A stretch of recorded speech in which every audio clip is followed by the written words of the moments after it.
مصر کے جنگلوں میں ایک شہزادہ اپنی چند بکریاں چراتا اور ان سے حاصل ہونے والے دودھ اور جنگل کے پھلوں پر گزارا کرتا۔ وہ تھا تو شہزادہ، مگر نہ تو اس میں شاہوں والا غرور تھا اور نہ ہی وہ جاہو جلال جو کہ کسی بھی شہزادے میں ہوتا ہے۔ وہ عام انسانوں کی طرح زندگی بسر کرتا، روکھی سوکھی کھاتا، بیشتر وقت اپنی رعایا کی خدمت اور خدا کی یاد میں بسر کرتا۔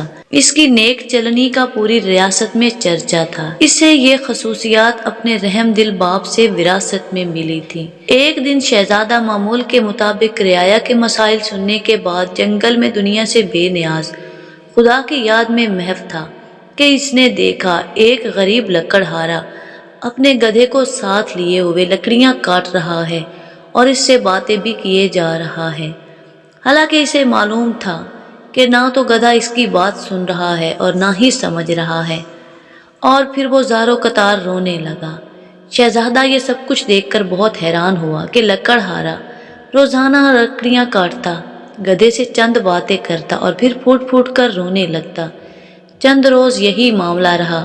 جب رحم دل شہزادے سے اس کا رونا دیکھا نہ گیا اور وہ یہ گتھی سلجھانے میں ناکام رہا تو بالآخر درخت کی اوٹ سے باہر آ گیا اور لکڑہارے سے پوچھا، اے لکڑہارے، تیرے اس طرح بلک بلک کر رونے کی وجہ کیا ہے؟ غریب بوڑھا ہمدرد انسان سامنے پا کر اور شدت سے رونے لگا اور سسکیوں کے ساتھ ساتھ اپنی بدبختی کی کہانی سنانے لگا۔ میرا ایک بیٹا تھا جسے خدا نے بے تحاشا دولت سے نوازا تھا۔ ہر طرح کا عیش اسے میسر تھا، مگر اس دولت کا غرور اس کے تن بدن پر اس قدر حاوی ہو چکا تھا کہ اسے اپنی دولت کے سوا کچھ دکھائی ہی نہ دیتا۔ اپنے غریب رشتہ داروں کو دھکے دیتا، انہیں ذلیل و رسوا کرتا۔ پھر ان کی بربادی کا دن آ گیا اور میری دور کا ایک رشتہ دار دوسری ریاست سے میرے گھر سوالی بن کر آئی، یہ سوچ کر کہ مشکل میں اپنے ہی تو اپنے کے کام آتے ہیں۔ وہ بہت غریب تھی، اس کی بیٹی شادی کے قریب تھی، مگر کوئی انتظام نہ ہو پایا تھا، نہ تو اچھا رشتہ ملا اور نہ ہی رقم۔ اس بیچاری کو رقم کی ضرورت تھی، وہ اللہ کی نیک بندی تھی، بیشتر وقت عبادت میں گزارتی، مگر میرا بیٹا دولت کے نشے میں اندھا ہو چکا تھا۔ اس عورت کو دھکے مار کر گھر سے نکال دیا۔ یہی وہ وقت تھا جب ہماری بربادی شروع ہوئی۔ اس رات سرخ آندھی چلی، بجلی کڑکی، تیز بارش ہوئی۔ میں اور میرا بیٹا اپنے نرم بستر پر میٹھی نیند سوئے ہوئے تھے اور وہ عورت پوری رات ہمارے دروازے سے لگی روتی رہی۔ شدید طوفان اور رات کے گھنے اندھیرے میں دوسری ریاست واپس جانا اس کے لیے ممکن نہ تھا، اور وہ ضعیف عورت پوری رات اس طوفان کا مقابلہ کرتی رہی، لیکن میرے بیٹے کو اس پر ترس نہ آیا۔ صبح جب میری آنکھ کھلی تو مجھ پر قیامت ٹوٹ پڑی۔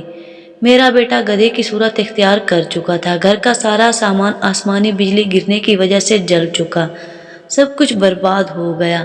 اس سب میں میرا یہ قصور کہ میں اپنے بیٹے کو غرور اور تکبر کرنے سے نہ روکتا تھا، برائی کی طرف بڑھتا ہوا اس کا کوئی بھی قدم نہ روکا، اور اب یہ عالم ہے کہ میں جنگل سے لکڑیاں کاٹتا ہوں اور اپنے ہی بیٹے پر لاد کر بیچنے کے لیے لے جاتا ہوں، اور اس سے ہم باپ بیٹے کا گزارا چلتا ہے۔ یہ سن کر شہزادے کی آنکھیں نم ہو گئیں اور وہ لکڑہارے سے مخاطب ہوا، اے ضعیف انسان، تو نے بہت بڑا ظلم کیا۔ بے شک برائی پر خاموش رہنا اور اسے نہ روکنا اس کا ساتھ دینے کے مترادف ہے۔ تو نے اپنے بیٹے کو برائی سے نہ روکا، مجھے تیری حالت پر افسوس ہے۔ اب اپنے اس غریب رشتہ دار کی تلاش میں مارا مارا پھرتا ہوں، اس کی تلاش مجھے رلاتی ہے، شاید وہ میری مدد کر سکے اور وہ مجھے مل جائے، میں اس سے معافی مانگوں گا، شاید میرے گناہوں کا ازالہ ہو سکے، مگر افسوس کہ وہ مجھے کہیں نہیں ملتی۔ یہ کہہ کر وہ لکڑہارا رونے لگا۔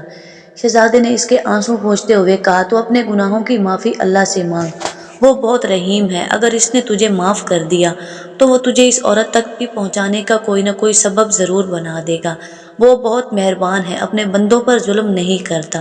بوڑھا لکڑہارا اس وقت سجدے میں گر کر بلک بلک کر اپنے گناہوں کی معافی مانگنے لگا۔ اچانک دور سے کہیں کے گھوڑے کی ٹاپوں کی آواز سنائی دینے لگی۔ ایک خوبصورت شہزادی سفید رنگ کے حسین گھوڑے پر سوار تھی، قریب آ کر شہزادے سے مخاطب ہوئی، اے شہزادے، آخر یہ کیا ماجرا ہے؟ شہزادے نے بوڑھے کی رام کہانی سنائی۔ شہزادی کی آنکھوں میں بھی آنسو آ گئے اور وہ گھوڑے سے اتری اور لکڑہارے سے کہنے لگی، میں ہی وہ لڑکی ہوں جس کی ماں تیرے دربار پر آئی تھی سوالی بن کر، مگر اے بدبخت تیرے مغرور بیٹے نے اس عورت کی زندگی ہی چھین لی۔